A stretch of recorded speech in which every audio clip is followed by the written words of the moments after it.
రేయ్ మచ్చా, ఎలా ఉన్నావురా?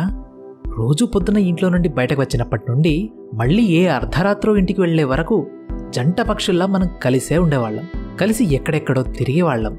సరదాగా అలా తిరగడం, ఏదో ఒక సినిమాకి వెళ్ళడం, ఆకలిస్తే బిర్యానీ కొమ్మడం, ఇంకా మన చిల్లరేషాలు, కుళ్ళు జోకులు, ఎన్నెన్నో ముచ్చట్లు.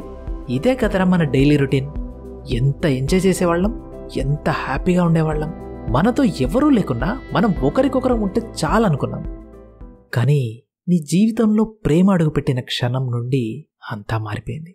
నువ్వు చాలా బిజీ అయిపోయావు. మన ముచ్చట్లు, షికార్లు అన్నీ మూలన పడ్డాయి. నేను పూర్తిగా ఖాళీ అయిపోయాను. నాకోటి అర్థం కావట్లేదు. లవ్ వస్తే ఎంతటి ఫ్రెండ్షిప్ అయినా సైడ్కి పోవాల్సిందేనా? రే, ఇలా ఉండటం నా వల్ల కావట్లేదురా. నాకు ఇది నచ్చట్లేదు. మళ్ళీ మనం ఎప్పట్లా కలిసి తిరగాలి, ఎంజాయ్ చేయాలి. నాకు ఆ రోజులు కావాలరా మచ్చా. ప్లీజ్ రా, వచ్చేరా మళ్ళీ.